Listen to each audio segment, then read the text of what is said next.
이게 뭐냐. 직장이나 학교나 병원 역세권들은 웬만하면은 내지 수요, 쉽게 말하자면 부울경, 부산의 수요를 이제 이끌어내고요. 그 다음에 오션뷰 같은 경우는 외지 수요, 네, 외부 특히 서울 분들, 서울 경기, 특히 외진 수요를 이제 이끌어냅니다. 이게 결국 심리를 미쳐서, 네, 이게 결국 입지 품격인데 이게 결국 심리를 미쳐서, 네, 수요와 공급을 이끌어내는 거예요.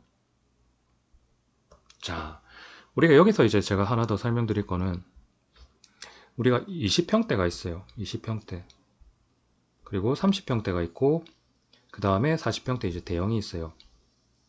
근데 이제 각 지역들마다 다르겠지만 부산은 일반적으로 30평대가 이제 기준이 됩니다. 왜 그러냐? 인구 구조가 좀 그렇습니다.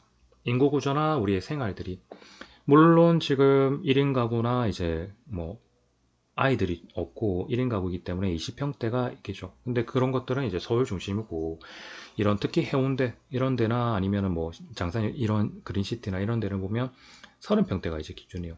그래서 20평대의 가격들이 30평대를 받쳐주고 40평 대형 평수들이 네 이거를 멱살을 끌고 올라가는 거예요. 하지만 가장 중요한 건 30평대예요. 물론 이제 뭐 아까 말씀드린 대로 서울이나 이런 데는 20평대들이 이제 많고 또 어디 펜트하우스 뭐 한강보이나 이런 데 펜트하우스가 크죠. 뭐 우리가 뭐 몇백억에 거래되는 그런 펜트하우스인데 하지만 일반적으로 봐야 돼요. 일반적으로 수요와 공급 심리는 일반 사람들이 보는 거 아닙니까? 일반적으로. 그러면 우리가 30평대를 이제 봐야 된다고요. 이 30평대를 기준으로 할 때 직장이 아니냐. 근데 부산은 직장이 거의 뭐 아닙니다. 그럼 학교는 일부, 네, 병원도 일부. 역세권이 이제 어느 정도 가장 영향을 많이 미치겠죠.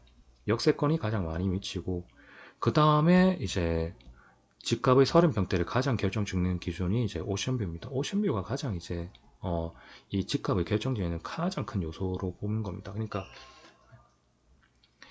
자, 이런 것들이 있다는 것을 우리가 알고 이제 시작하는 거예요. 이 모든 요소들이 수요와 공급 심리를 결정짓는데, 근데 뭐 이제 책이나 강의, 뭐 유튜브 블로그 이렇게 보면은 너무 디테일하게 어떤 요소, 어떤 요소, 어떤 요소, 어떤 요소 막 이렇게 해가지고 근데 중요한 건 이 요소들을 이 책이나 강의 보신 분들이 제가 말했잖아요. 이게 고급 정보, 처음엔 고급 정보였죠.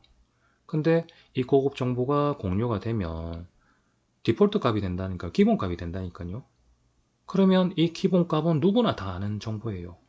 그러면 누구나 다 아는 정보는 결국 심리에 영향을 미치냐? 아니라고요. 무슨 말?